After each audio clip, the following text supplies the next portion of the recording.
What's up, guys? Welcome back to the JP and Trav show on the JP and Trav YouTube channel. As always, it's your host with the most, JP. And to my right, I have my esteemed co-host, brother and friend, Travis J. Davis. And Travis, how you feeling, man? Man, I'm feeling good. I was at the softball game and I was like, all right, here we go. We're down to the last out. I can still make it on time. And here we go. It's like 8:16. And then Florida State scores a run. I'm like, all right. So I start walking out. I caught the rest of it on the way back. I would have been on time, but I'm obviously here in Norman at my buddy Doobie's that a lot of you know. Yep. Well, his trash can was on the curb, right? So like a good friend, I was bringing in his trash can. Well, he's got a cactus right next to his garage. And I'm rushing, boom, I put the trash can in the back. I start walking in and I'm like, man, my thigh kind of hurts. What's going on here? Like right on my Yeah. side. I'm like, what's going on? Well, I must have bumped into the cactus because I'm like plucking pins out of me, cactus needles, while I'm trying to get the light going and the computer set up and all this kind of stuff. But it was just so funny. I was like, I got to hit the restroom and I got to get all these needles out. So, cactus, you know, kind of, delayed the entrance today. But hey, we're here regardless. And fresh off a softball win, obviously massive news dropping today. The Yep. NIL world, baseball got the big win today. Lots of stuff going on. So, couldn't be more excited to be here with you. How's your day going? Man, it's going pretty well. Last day of school's tomorrow. So, we're basically at summer and, got a couple different things going on. I'm moving offices and stuff like that. So, had some big things going on, but yeah, I'm excited about what the baseball and softball teams are doing. Despite the fact that I got into an argument with a few baseball fans last week, but I am excited about the baseball program. All that being said, definitely a good day for OU Diamond Sports, and then yeah, man, what a big ruling that the NCAA brought down or got brought down on the NCAA rather, and that they're going to have to pay out what was it 2.3 billion over the next 10 I think years, 2.7, I think. 2.7, something crazy like that, and Which that's like 2.3 and 2.7 isn't a big deal when you're talking millions. I mean, it's relatively $400 million, bro. $400 million. It's a lot of money. That's a lot of money. It's a, And $400,000 is a lot of money too. Don't get it twisted. But $400 million, that's a lot. that's a lot. There's a lot. So yeah, lots to talk about. Lots to talk about. Hey, real quick, guys, we just wanted to introduce something new to you. As you guys know, we've been a channel for I don't know, close to about 2 years now. Always, obviously, have been just doing it for fun, support, and everything like that. We will continue to do that.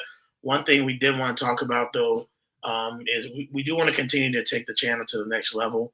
To be able to potentially get some players on here, different things like that. And obviously, as we're going to talk about the NIL world later on today, a piece of that is being able to, obviously compensate players that will come on here and also make money for ourselves that we can pour back into, the show so that, we can make things better and better for you guys. And so with, all of our distinctions and everything like that, we're able to actually make some ad revenue now, but also we're able to do some super chats, and we finally got through the YouTube process and everything like that.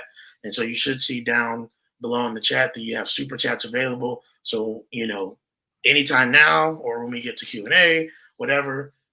If you guys just want to donate, you like what we do, you love the content we provide. If you don't mind, I don't care if it's $1, it could be $5. I don't care. Anything helps. But feel free to do that. And when you do that, it'll shoot your question or whatever comment you have right up to the top so that we see it. And sometimes, especially, when we got a lot of people in here, I told you guys before, I'm not scrolling back to see, who asked a question at, 8:45 p.m. and it's 9:30. So again, you do that, we'll be able to see that. And then also will help your favorite to continue to provide great content to you guys and make things great. So that being said, it's down there, it's available. Interested to see who the first super chat ever in JP and Trav history is. So I don't even know how it shows up on our end. So that's a great question. I'm gonna see. Yeah, I don't know how it shows up on our end, but Yeah. Boomer Anyways, Boomer 129 just hanging out in the comments alone. So we'll yeah, see. I know. He's the only one commenting right now. But no, it's it'll be cool. Just have that opportunity, do some ad revenue and whatnot. We've had the channel for a long time. Nash Talks Texas What's up, family? guy, man, I give this guy hell. I you know I hope he knows it's just trash talk between him and I. Uh, I can't believe you're in here, man. But yeah, I give Nash hell, especially when it comes to that famous video of the post OU Texas game. Um, Dude's passionate. There's no doubt about that. Yeah. But appreciate you popping in, Nash. It cracks me up. Maybe we can run into each other at the fair this year. I will obviously be there. So yeah, for sure. So we want to jump right into the biggest news of the day. Nash, I'd be interested to get your thoughts on this too. Yeah, let's do it. Let's jump into it. So obviously, you guys saw, and we talked about earlier, the difference between 2.3 and 2.7 is $400 million. The NCAA basically is going to be, they basically made it so that institutions can pay players. Okay, and with that, it's going to be 2.7, I believe, $billion over the span of what, 10 years, I Since believe. 2016, if you were an athlete in 2016 or since then, basically what the NCAA is doing is they want to make sure that people can't sue them. Yeah. And that's what Kelso, beer money, let's go. The first super chat in JP's. Hey, Now I see where it shows up. That's cool. That's amazing. Um, bet. Oh, and it's over in the starred tab as well, JP. That's nice. Dope. And Nash, I was sorry, I was cracking up while you were talking about it because Nash hit the, and we lost in the chat. Oh my gosh, that one of the most iconic podcast moments in OU Texas history. Yes. That was incredible. But yeah, I mean, if you've played since 2016, but this is so these guys can't come back and sue them. Obviously, all this got started with Ed O'Bannon back in the day, with the antitrust stuff. I think it basically comes down to the NCAA is sick of getting sued, and they're sick of losing because they're going to lose every lawsuit that they get thrown at them. And I'm not even sure this is going to stop them from getting sued. Like, I think if you agree to take that money, like, then you opt out of any future ability to sue them. So it might be a situation like, hey, if this is $3,000, and you think you can get more, then they're not going to sign it. They're not going to take the deal. So it's all going towards the same path. And I think everybody in charge, if you will, even though it doesn't seem like there are people in charge, the way it's kind of just been a rudderless ship, like they're going to have to make students employees. Yeah. This is going to be we're going to that. This is going to be a collectively bargained situation like the players union, right?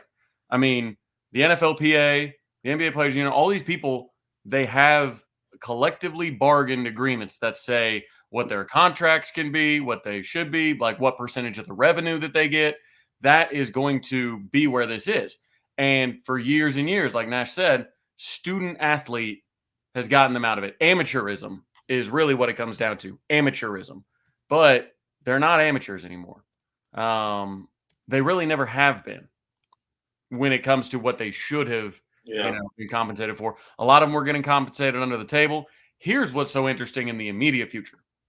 And I was at the softball game, talked with Lauren Chamberlain, talked with Toby Baldwin. For those of you that don't know, Lauren Chamberlain, GM of the Crimson and Cream Collective. Toby Baldwin, the OU director of NIL, that actually works for the school. So what does that look like, right? Does the collective just go away and boom, poof, we're gone? Yeah. Does that get distributed? Does the money in their coffers get distributed? Does the collective now come under the purview of the school to where they say, hey, look, you guys are now all OU employees instead of student athlete NIL employees. We're basically going to move your operations in-house. like different like compliance departments and things like that. Like there are certain things that are moved in-house. Some people have them third party, obviously. OU deals with that. But it's interesting because the way it's kind of worded, it's like collectives are done. These schools will get roughly, according to ESPN reports, $20 million per school. Whew. But that's the cap that you can pay the athletes. Let me tell you right now, Texas, Oklahoma, Alabama, Oregon, they're paying more than $20 million to their student athletes right now. Like they just are. Because Yeah. it's all of the student athletes. It's all 500 of them. You're talking about, I mean, the basketball team, if you're talking conservative, I mean, and this is just throwing out numbers. Say you've got $4 million allocated to the basketball team, and you've got $5 million allocated to baseball. Well, football's got 20 alone. Like it's actually going to be less money, I think, and I think it's gonna alleviate some concerns from some parity concerns at least. Yeah. But the winner in all of this, I mean, everybody's gonna say the players are the winners, right? Because they're the ones getting paid, right? No. The winners are the fans, are the donors, the people that have been asked to pay more so they can field a competitive team. I, very happily donate to NIL. It's fine. But if I didn't have to, I probably wouldn't. You know what I mean? Like, I mean, I'm not going to cry if they give me my money back. Not that they're going to give me my money back, like, but if I can just stop that payment. But there's still going to be donors that, have deals with, hey, look, I need you to sign some autographs. I'm going to pay you $50,000. You can still earn NIL money. Right. But I'm pretty sure that's Lauren Chamberlain, GM of Crimson Cream Collective, texting me. I'm going to text her back. Of course, as you should.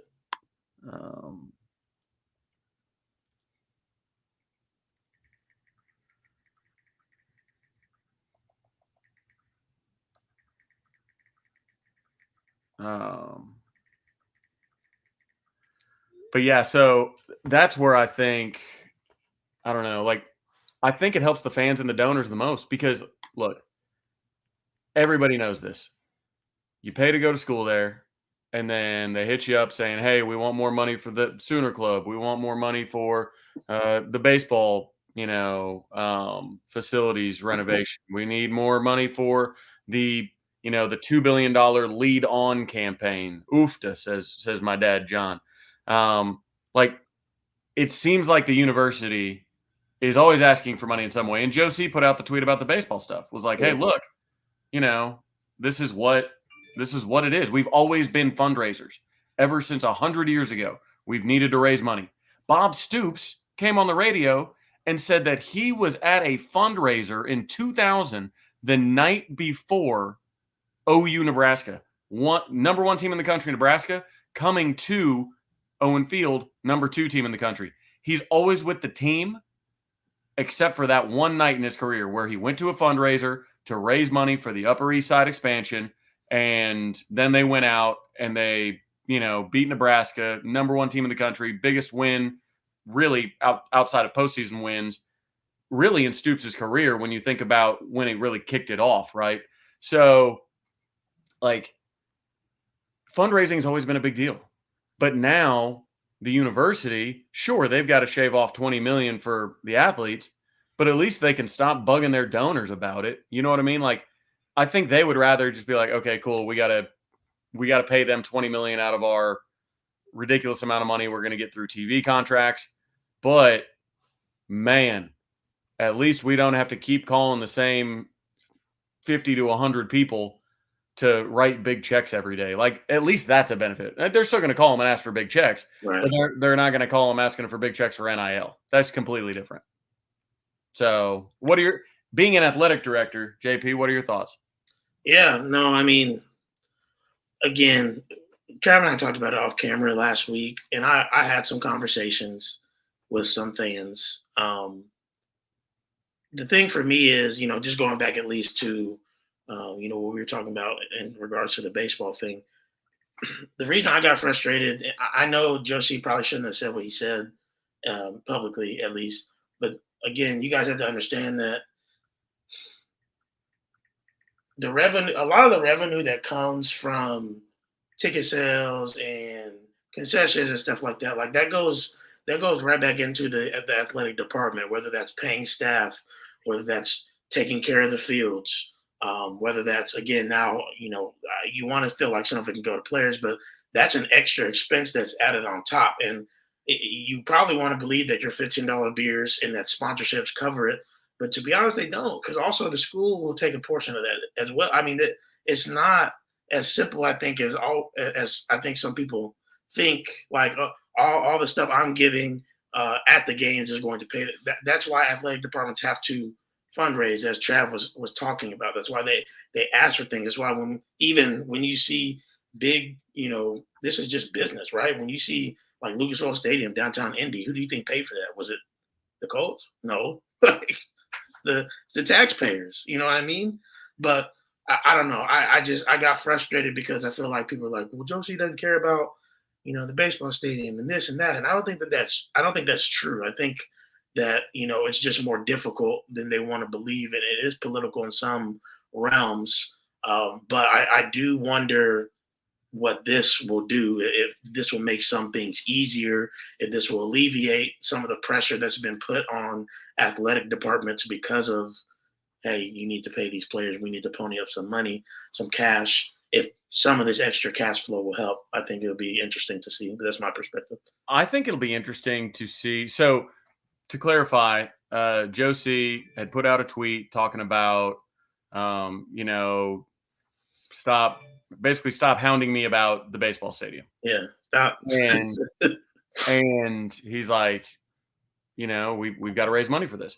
Well, he came on with KREF and kind of clarified the comments. He said that he goes to baseball games, says hi to people, it's cordial, everything like that. And he said that he's ran into some people at baseball games while he's there that are less than cordial, and tell him that he doesn't care about baseball, and he's ignoring this, ignoring that. You only care blah blah blah, like to his face. And I think that was a tweet out of frustration. He's like, I'm not speaking to the general fan base. I'm speaking to the people like, hey, look, we just need to realize we are on the same team. Yeah. And we will, if we work together, we will accomplish much more than if we just point fingers and try and figure out who's at fault for this, that, or the other. So it's like, and he goes on to talk about fundraising, how they've always fundraised. One person that we probably miss, probably one of the best fundraisers in the country, especially in these parts, Zach Selman, who's now the athletic director at Mississippi State. He was a monster fundraiser. And that's a lot of what being an athletic director is. Yep. When you hear about athletic director openings, you hear, man, he was able to raise a lot of money at X school. Man, he was able to, fundraise. He was able to do this, that, and the other at this school. And that's a lot of what it is. Obviously, hiring is a massive part of it. Relations with kind of the whole, athletic department for sure. But a lot of it is, how are you getting to pay for this stuff? Yeah. So I think, and I may be off on this, wouldn't be the first time, but I think that this move will actually speed up renovations to the baseball field. Yeah. I know that sounds crazy, but hear me out. So I think that instead of donors being pressured into giving money to NIL, I think those donors can now give towards stadium projects. And knowing that, let's just consider these two pots of money, right? So, the stadium renovations, everything like that, like a lot of that, it comes through donations, right? From donors, blah blah blah. So right there, it's like like big money donor donations. This is the school's media rights bank account. If you're taking all of the money that these people were giving for NIL, and they don't have to give it anymore because you're taking it out of this pot, Right. then all the money that they deal with can go directly towards renovations, things like that. So, Nash, y'all need to lock down y'all's baseball announcers on lifetime contracts. You talking Toby? Toby Rowland? Toby Rowland. He's our football guy too. He's the best. He's called some. You should have heard. You should have heard his call. I might have to send it to you. Should have heard his call of the 4th and 1. The goal line stand. It was a doozy. But that's the thing is, like, and that's why Texas has such great facilities. Yeah. That's why A&M has such great facilities. Like the donors are freed up. That's why people in the SEC do.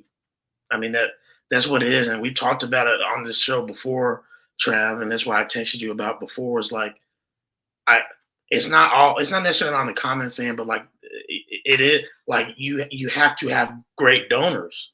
Like that's not coming from your ticket sales. It's not coming from the beer or the hot dog that you buy at the concession stand. It's just not. You can get mad at inflation all you want, but that's not where that stuff is coming from. And that's why I was getting so frustrated, was because people just didn't understand the dynamics of it all. And I'm glad that you brought up inflation, because this initial baseball expansion was going to be $20 million. Well, now it's $40 million. Yep. Like, inflation is a real thing, folks. It's not just on your, on your groceries. Like, it's on everything, construction costs. So, like, that's something to consider.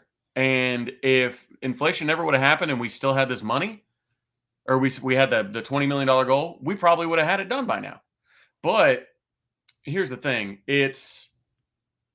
Inflation's been tough because the people you're asking for money, inflation's hitting them too, right? So if you needed 20 million, but now you need 40 million, like, now all of a sudden, the people that you need that extra 20 million from, they have less millions. So it's not a great setup, but I think that overall good for the sport. A lot of people that say, a lot of people that say, oh, this is ruining college football. I think this is actually good for college. Like, I think this is good for parity, because if they put a cap on what you can spend, that's, of course, it's a little socialistic for my taste. But big capitalism guy over here. But like, if they cap it, then you're essentially allowing, the little guys of power conferences to actually field more competitive rosters. But at the end of the day, and I was talking to somebody about this earlier, if you look at the recruiting rankings from 10 years ago, pre-NIL, they look very similar to the recruiting rankings right now. Like, or at least the most recent ones. So did NIL really change who was at the top? Right. I don't think so. But I mean, the programs that still have the best coaches, that have winning tradition, and all this, like those are going to be the people that continue to succeed. You had Louisville throwing bags, that didn't work. You had A&M throwing bags, that didn't work. Like, you had Tennessee throwing big bags, they kind of took a step back now. Miami was throwing bags, they took a step back now. So it's like there's no legit, like, correlation between, man, once NIL got here, parity was here. Yeah. Like, it's just not the case. Appreciate you gassing me up, Mom. I love Sue Davidson in the comments. Gotta love her. Mom, be nice to Nash. I give him enough hell on Twitter. Yeah. Also, guys, don't forget about, again, Super Chat is now available. We get to that Q&A time, or even now, Kelso is the first one with the $5 Super Chat. We appreciate you, Kelso. Anybody else who's willing to donate, we appreciate anything you want to give. But anyways, yeah, that, Trav, I don't think you're off base at all, man, about what you said about, that extra the extra funds that are coming in. As you said, if you're able to pull from another pot, then it alleviates something else, right? And and potentially, hopefully, maybe can alleviate some of the fans' frustrations on why things aren't getting done in time manner or whatever. But this is the last thing I'll say, and then we can either move on to questions or obviously, talk about baseball and softball in terms of what they did on the field today. For anybody that watched the show after or on now, I promise you, the last thing that you want to do is walk up to an AD personally and say something like that. Like that will get you smacked. I can't tell you how many people have walked. It's not been a ton. There are a few people that have walked up and said, "You don't care about X sport," and especially at my level, like if you don't fundraise for your sport, like if you are not able to actually get your own funds, sometimes I'm not able to get you stuff because I'm at a small Christian school. Like that's that's not how it works. You know what I mean? And so everybody thinks, oh well, why does boys basketball who just won a state championship get all these nice warm ups, these whatever? Well, one, they have people that are invested in their games come and pack out the stands and are wanting to donate because just that. But also beyond that, like you have to understand that they put in work to be at that point, and the people that care about them are backing them. That's how it works. Like you can't blame me because nobody's backing. I'm just gonna say I don't have tennis because I don't want to. If anybody watches, I don't want them to feel whatever. But you can't blame me that people aren't backing like the men's tennis team, and you have two people watching shows, and we can't even take gate and pay the official that comes. But now you want me to build new tennis facilities. That I don't care about tennis. That's the thing that's frustrating is like people don't understand that it's not like you don't get to play as political games of like, oh, we care about this sport more than we care about this sport. Just as we talk about like the NBA versus WNBA. Like, do we want to talk about the pay gap? Yeah, obviously you would hope that the pay gap could be better, but at the end of the day, it comes down to just simple economics and business. If more people watch the WNBA, which is happening now with Caitlin Clark, to be honest, then there's going to be more things available. It's the same thing across the board. You know what I mean? Like, and that's why I said, are people filling out L. Mitchell Park? And I know they have this year, but I mean, Trav, we talked about it last year and the year before that. Like, you were literally championing people. Hey, come to the games. You Right. literally bought season tickets and said, "Hey, this is what we need," and that does put pressure on the AD. It puts pressure on donors. Hey, we're packing out this park. We have this momentum behind this program. Help us, and then it even helps Joe see. Hey, look at this. Like, look at what we're doing. We need your help. You know what I mean? Right. Right. And it's what it comes down to, really. So I go to a ton of baseball games. I go to a lot of softball games, more baseball games because, again, they need more people in the stands. Softball's got plenty. They eating good. But, like, when I was walking through the parking lot today, and I never really thought about this. So I parked, ran in. I knew I was like, all right, I got to strategically park so I can leave, so I can get to the podcast, whatnot. And baseball games, you park in the LNC lot and you walk across the street there and you go into the game. But you can park anywhere. Softball games, you park and then there's security right there that's checking for parking passes that donors have bought to park closer. There are 4 rows of probably 20 cars, like, that are all in the reserved parking area. So, quick math says that that's 80 cars that have maybe a whole family in them, but are willing to donate enough money or buy parking passes to softball. That means that they're probably donors. They didn't just buy season tickets and like not include a donation with it. That's not really how it works. And like just looking at that difference, baseball, park wherever you want. Cool. Walk into the game, have fun. Softball, there's security checking or not, whether or not you can be in the roped off area, and there's 80 cars in there.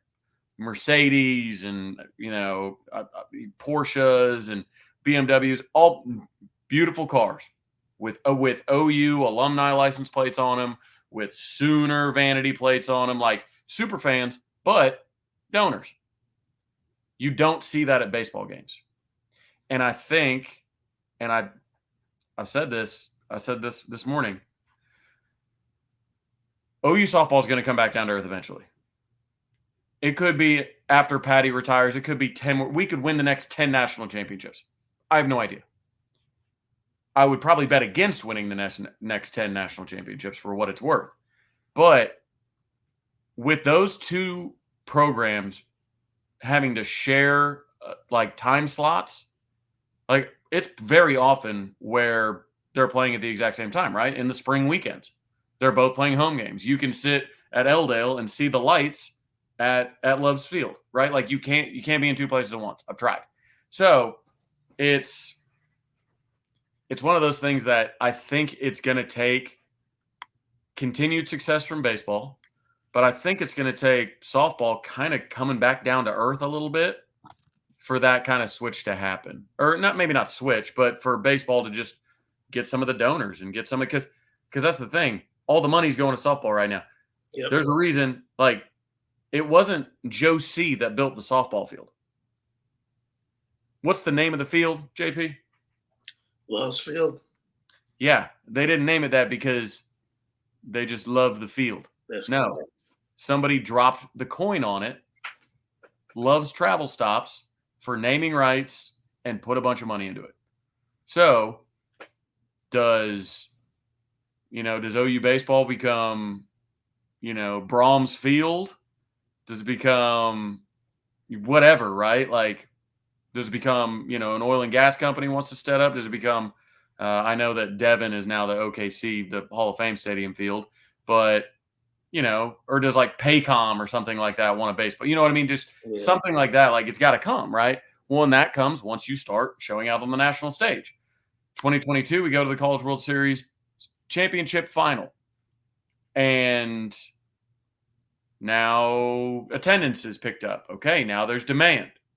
If we go to Omaha again, okay, now this is a sustainable product. If you go to Omaha twice in 3 years, people are like, okay, they've really got something going here. Right. Quick Trip, I mean, those are my people.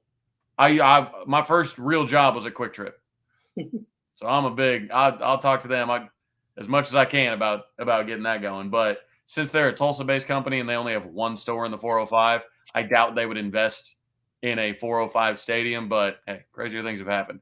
I would see them maybe building TU something first. Yeah.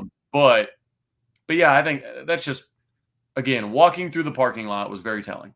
Yeah.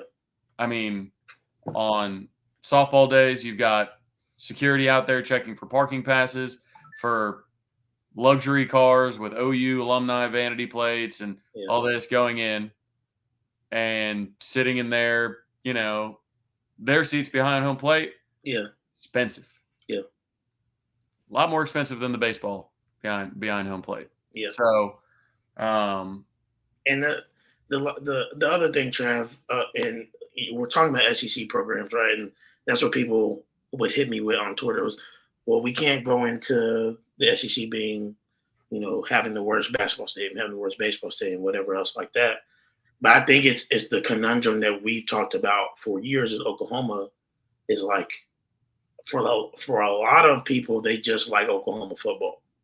And they're really not about all Oklahoma sports. And then it fleshes out in the way that if you're not getting support like the softball team because they've won 3 straight national championships, then like sometimes it doesn't go that way until you have donors that no matter what, they just want to donate. Like you look at Ole Miss, you look at, obviously I know they beat us in that championship a few years ago, but LSU, Mississippi State, like whatever you want to say, they all have people that have donated to those specific baseball programs, right? And I would say that Southern baseball culture really does a lot of the heavy lifting. No, for sure. But that's what I'm saying. Like they have that backing that they would have donors that want to do that. That's not maybe the case in Oklahoma. And so in Oklahoma, you may need a consistently winning program, as this guy's saying, Right. to potentially bring in that, or to have a donor be like, oh my gosh, I want to be on this wave right now. And let's just be honest, like, while Oklahoma baseball has been decent, and obviously we got to the national championship in 2022, like it's not like it's been pumping out what softball has. And again, like Right. people 2020 was such a good team. until these That last was 2 years. 20. Yeah, it's a great point. And to your point, I like how you use the word "ride the wave" because it is. It's the popularity. It's the eyeballs. It's the ESPN. It's the. I mean, and Loves was very smart because softball, the entire wave is being pushed by Oklahoma. Yes. So they get to support women's sports, which, Yep. whether we like it or not, it looks good. Yep. Yeah, it looks good for a company to invest in women's sports, and it pays off, right? So, like doing that, like will college baseball, like regionals and whatnot, will they get the attention that even Oklahoma is getting right now because there's such a push to get softball on TV because it's quick, it's action packed, it's softball really, and I like college baseball. I'm not a pro baseball guy. I like college baseball. Softball is built for the future because everybody's attention spans are like this, right? Vine, 6 seconds, doom scrolling on Instagram and on TikTok until you pass out. Like, attention spans are so quick. Softball is built for those current and future attention spans. Games are short, especially run rules, but they're shorter. They're 7 innings. The fields are smaller. So the pitcher's closer, getting hits, home runs. I mean, it was a home run derby today at the softball game. Brito had a double and 2 home runs. So, but even with my mom, it's excitement. Like that's what keeps people tuned in.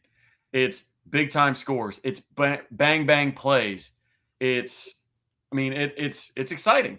Baseball can tend to get a bit long, a bit drawn out. It's a big field.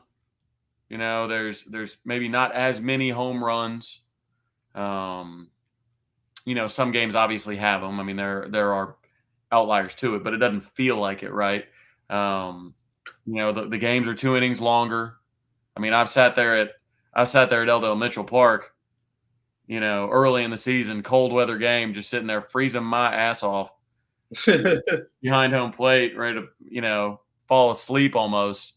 And, the game goes till 11:30 at night. It's like I was able to go watch a whole softball game and make it to the pod right there. Like, I mean, that's what's crazy. So I think softball is built for the future, but I do think OU surge. You got to hang on to Ryan Gaines and you got to hang on to Skip Johnson. I wish Nash was still here because I do want them to keep Texas's coach. There were some people that his pinned tweet right now, I think, is talking about keeping their head coach. Yeah. I pray they do because Skip Johnson would be right at the top of their candidates. He coached at Texas. Like, Texas is willing to pay assistants, willing to pay NIL. Like I'm not saying Skip would leave, but I know he's got history there. So I think Skip and Ryan are package deal. I've talked to Ryan. He said, I don't want to work for anybody else other than Skip Johnson. He's the best man I know. And Ryan Gaines is that dude. But what they're doing with him, Reggie Willis and all those guys, like they're putting together a consistent winner. And that's going to be maybe not on the level of softball because who wins 3 back-to-back national titles? It's nuts. It's nuts. So, like, if that's the standard that people want to hold baseball to, you're gonna have a bad time. Right.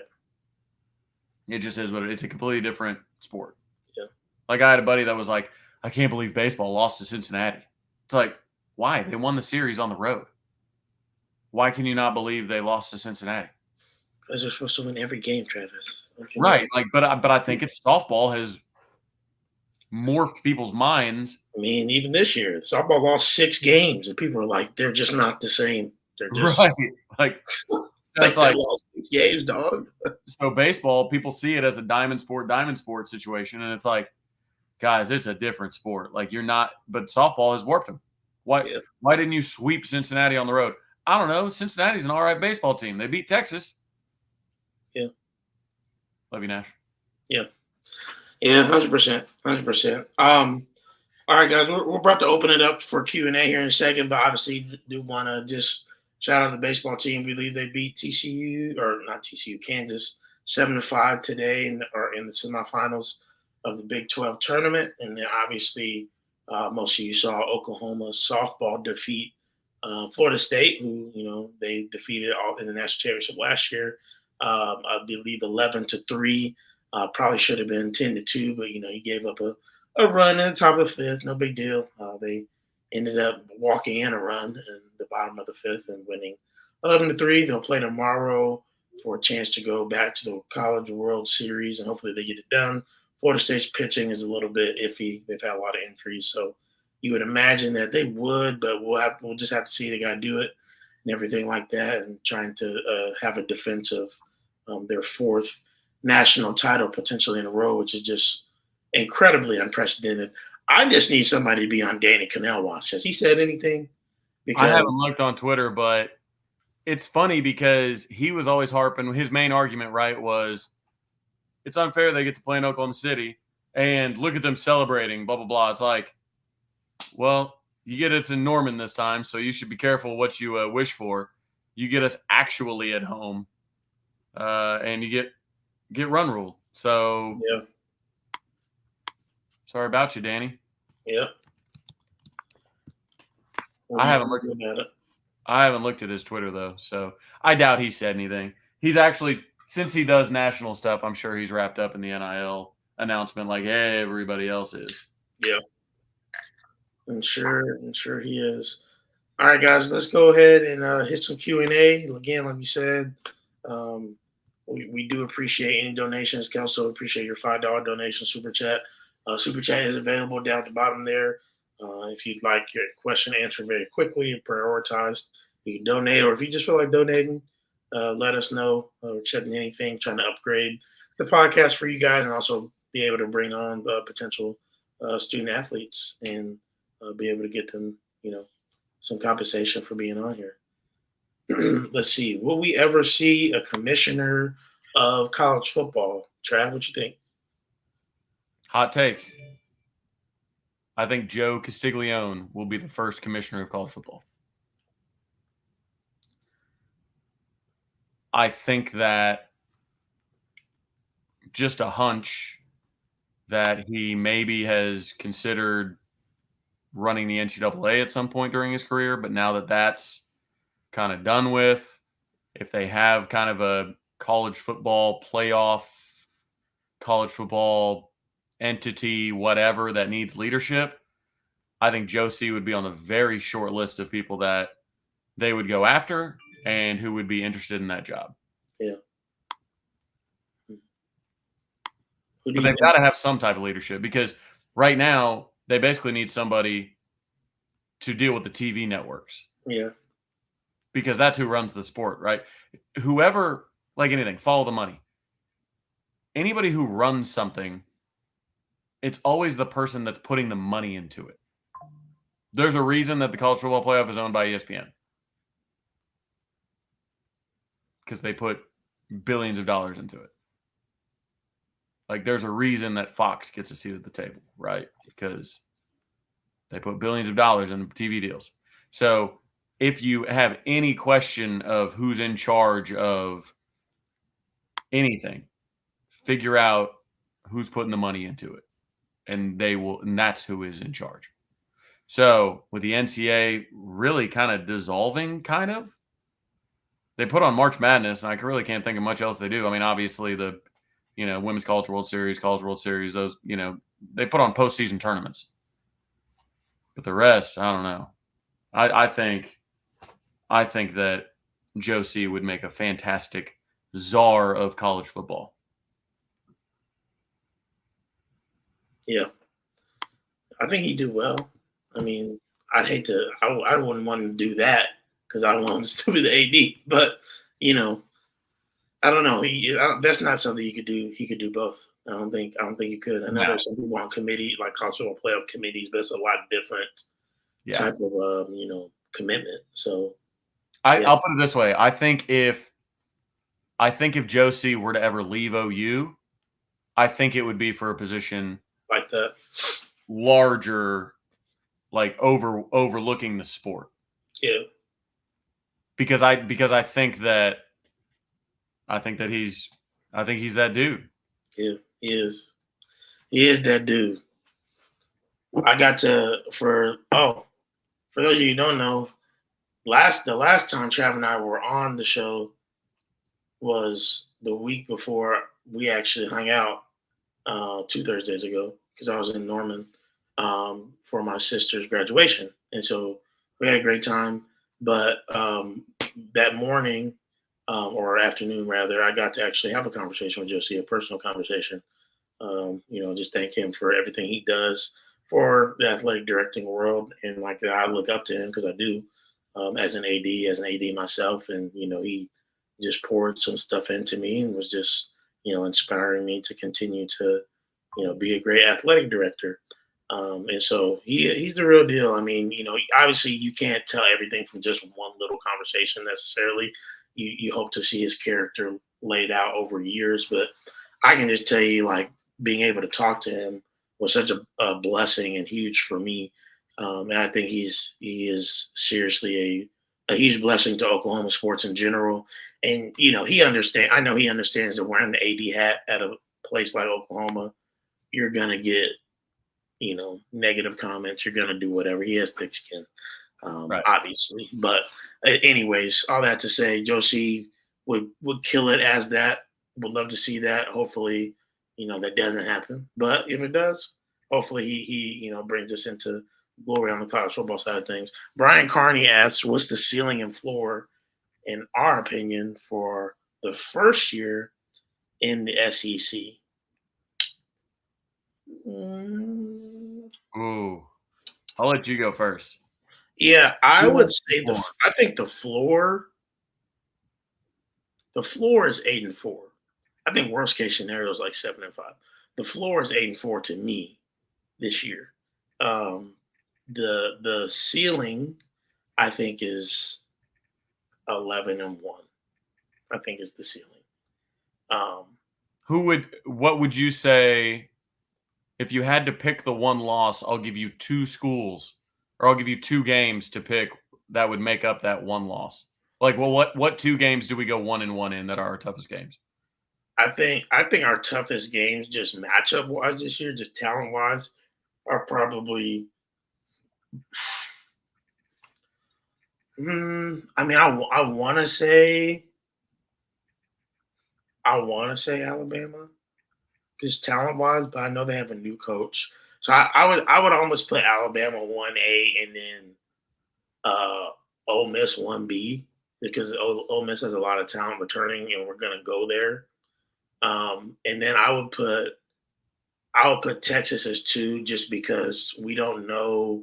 You never know you're there with the Red River Rivalry, excuse me, looks like. And obviously Texas has a ton of talent. They lost a ton, but they have a lot returning, especially on the offense side of the ball. And they have Quinn Ewers, third-year quarterback. Do I think Quinn Ewers is the best ever? No. But when you have a quarterback that's been doing things for 3 years and he did this good college football playoff, you would expect him to have another jump. A lot of people didn't like Dylan Gabriel, but he had a big jump for us last year. You would probably hope, if you're a Texas fan, to see the same from Quinn Ewers. So, all that being said, they still have a ton of talent on their team. I think that could potentially be another loss on the schedule too. But I would say Bama, Ole Miss, and Texas are the three. 1A, 1B, Alabama. And Okay. I think the floor is 7-5. okay. But I agree with our guy Gunny that the ceiling is always an undefeated national championship. I mean, I think this team is more talented than the 2000 team, Yeah. and the 2000 team I guess on paper more talented. I mean, obviously the 2000 team was nuts, but they went and they took down a brutal schedule. My co-host Tyler talks about this all the time. I mean, that 2000 team on the all-time list gets so disrespected because they didn't have the NFL talent. But the gauntlet that they went through, all the top 10 teams that they beat in order to win the national championship, it's massive. But you've got the talent to do it. If Jackson Arnold is that dude in year one, then we could really be cooking. I think the toughest games, personally, are Texas and at LSU. Texas, for obvious reasons, very talented, but I do think their defense is going to drop off pretty significantly. When you lose Murphy and Sweat in the middle of that defense, and Jalen Ford, who again was kept clean all game because of Sweat and Murphy, and their defensive backfield wasn't very good. So I think the Texas defense is going to take a step back, and that was the strength of their team last year. Their run defense was the strength of their team. Yeah. I know they've replaced wide receivers through the portal. I simply don't think you can lose the top rated or top drafted running back in the NFL draft. The fastest wide receiver in combine history, first round pick, should have been first round pick AD Mitchell, Jordan Whittington, who was a glue guy for them, and Jatavian Sanders, who was a high end tight end prospect. I don't think you can lose all those guys in the same year and replace them all in the same year and get similar production. Also, I'm not a Quinn guy. I'm not either. I understand. I've made no, secrets about how I feel about Quinn Ewers. Yeah. I think he's got the best. I think last year he had the best situation of any quarterback in the country. He had a championship play caller. He had an offensive line full of 5 stars. He had NFL talent at tight end, multiple wide receivers, first round talent at a lot of places on that offense, and a defense that could get the ball back to him. And didn't finish all Big 12, didn't finish top 10 in QBR, didn't finish top 10 in Heisman ranking, had to come back to school. He's not that guy. Now, is Arch Manning that guy? We'll see. We'll see. He might be. 5-star last name. He could be a 5-star quarterback too. But I think now shift gears to the other, LSU, Brian Kelly has done nothing but win 10 games his entire career. Yeah. He had one of the worst offenses or worst defenses that LSU's ever had last year, and they still won a bunch of games. Brian Kelly, as goofy as he is, creepy as he is at times, fake accents, dancing on recruits, all that nonsense, the dude can coach. So I think at LSU late in the year, that's the other tough one. You're right, Kirby. They're just putting anyone on there these days. They're throwing anybody on there. It's crazy. All right, guys, real quick.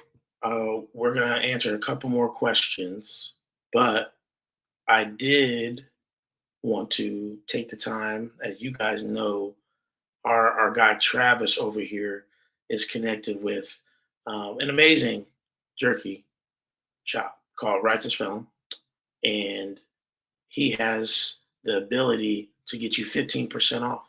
So let's listen to him as he spills. All right. This is Righteous Felon. RighteousFelon.com. Use the code Travis at checkout. It's very simple. Travis at checkout. Today, and I'll hold this like this because it is, their mascot is a longhorn. So I'll put it right there. But this is their Habanero Escobar. And I know a lot of you have been trying these as well. I highly recommend it. Not just because I'm partnered with them. The reason I partnered with them in the first place is because I liked it so damn much. Posted about it, and they were like, hey, what's up? So anyways, It's good, nice, tender. Not the stuff that's you gotta really crank. It's not all covered in sugar or anything like that. 20 grams of protein, gluten free, all natural, all that kind of stuff. Only 140 calories per bag. Good stuff. So check it out. RighteousFelon.com. Promo code Travis, get 15% off. And on a different tip, we were talking baseball earlier, right? On the call today, on the radio call, they were talking about the SEC tournament, right? Down there in Hoover, Alabama, right by Birmingham. Well, there is a golf course, apparently, JP, that is nearby. Their shtick is right up your alley, man. Right up your alley.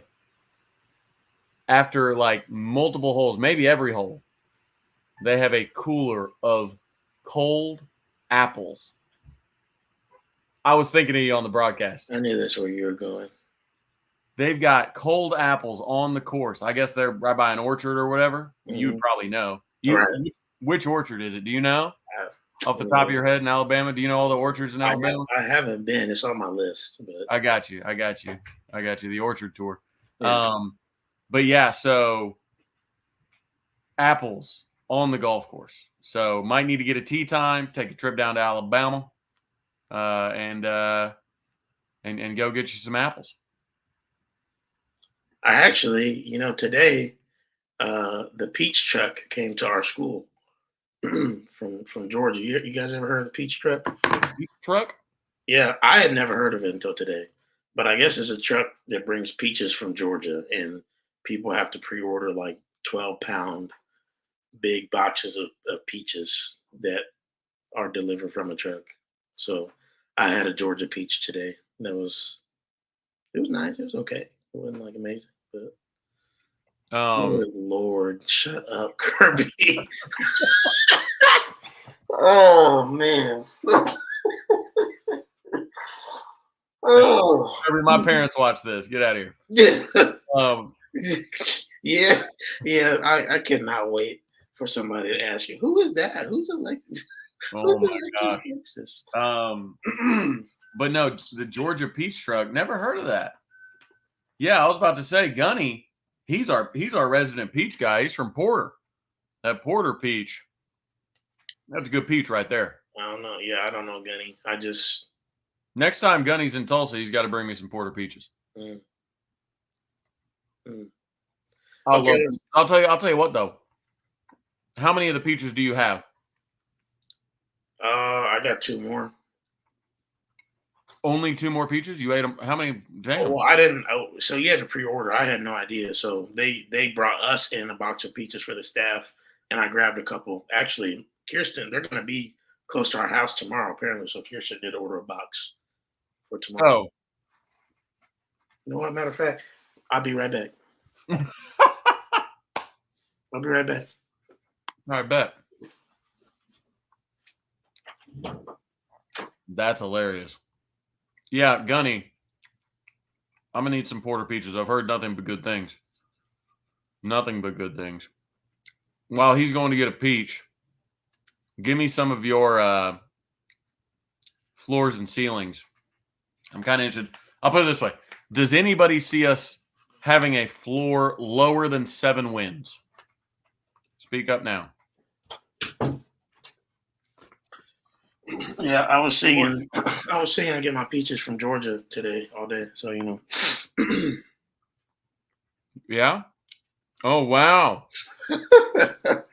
Wow. Look at that.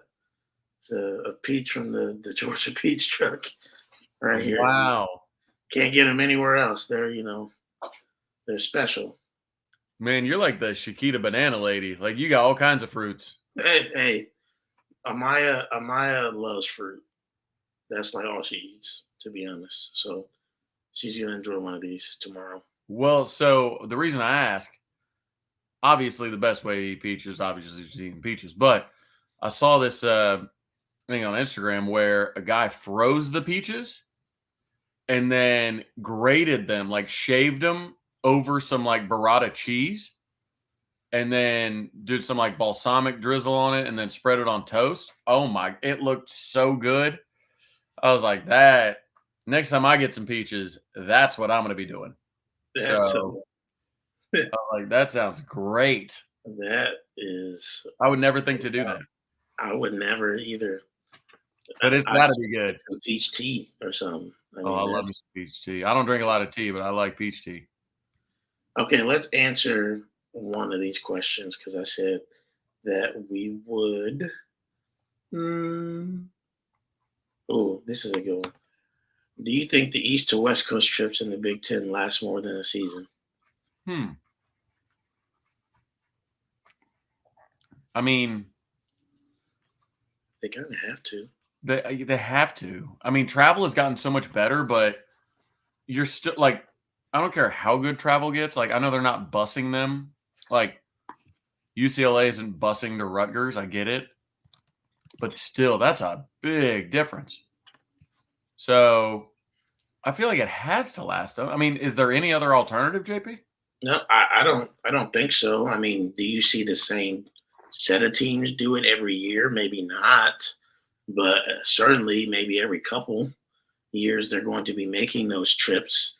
Um, I think I'd be interested to see if the Big Ten makes somebody do it 2 weekends in a row. But other than that, I mean, I don't think it's crazy making an East to West Coast trip one time. Like in the non-conference season, you may do that. Obviously, the hope is that the Big Ten is smart enough to maybe. I don't think that they. I need to do some research. Are they doing divisions or are they just doing four, or was it 14 teams or they have six? No, they have 16 now, just like the SEC, right? Mhm.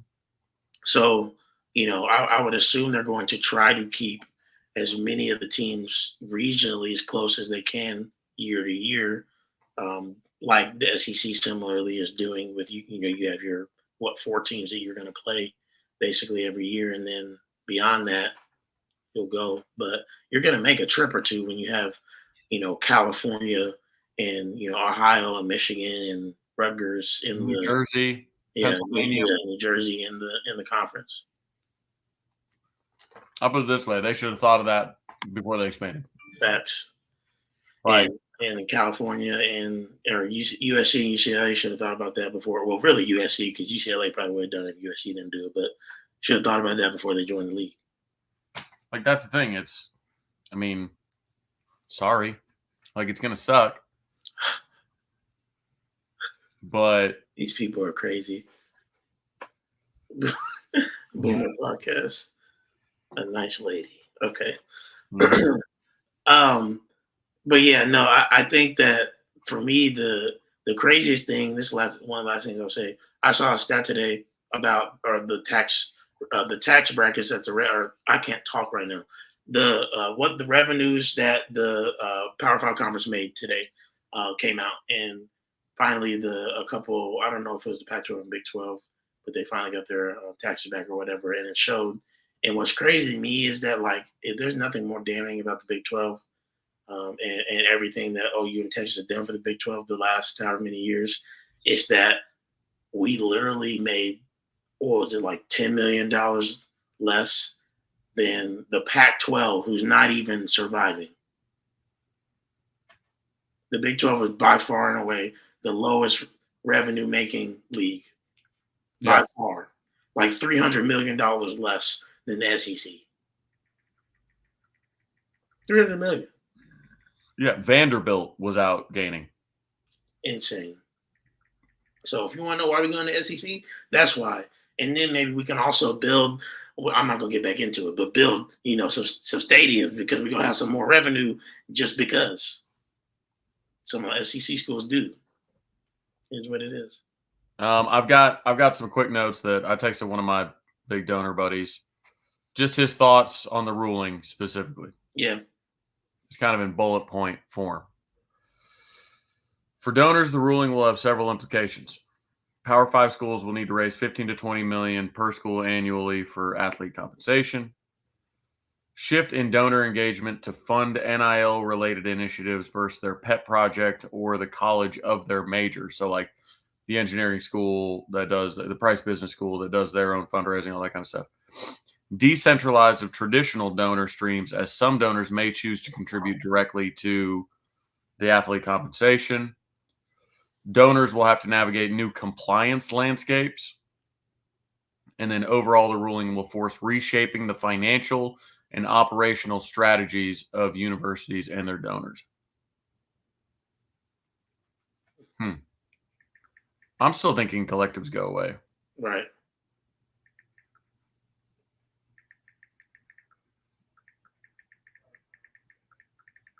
That's interesting, though. I'm glad that he texted you. Right. I texted a couple of my heavy hitters, and State 5 stinks. I don't know about any DeMarco Murray tweet. Is that what it is? Yes. It's got something to do with OU and Missouri. I mean, are we in a recruiting battle with them right now? I don't know. I ain't been on the Twitter sphere. Or is it just that we don't like Mizzou? Like, what is it? Yeah, I don't know.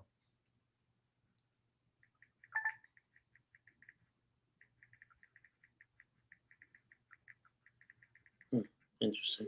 Yeah, I don't know. I wonder what people are saying. I don't know. Yeah, it just happened, so I guess we're gonna have to go on there and see. But all right, y'all. We love y'all. We appreciate everything that y'all do and continue to support us and everything like that. Again, Super Chat is now available. Kelso was the very first one, so he's now our favorite fan at this point in time. Besides, obviously, Mr. John and Miss Sue, they're always going to be our favorites.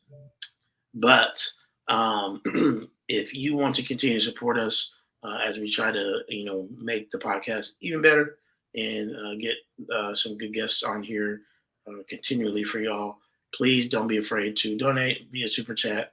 And yeah, we appreciate anything you guys want to give. It's $1.50. Just appreciate it. Appreciate you guys, and I will. We'll see you next week. Trav, you got anything for the people? No, man. Appreciate you all jumping in. Kelso, appreciate the super chat. No doubt about that. Hit the like, on the way out. We always like that. And yeah, go get yourself some peaches and cream. Boomer.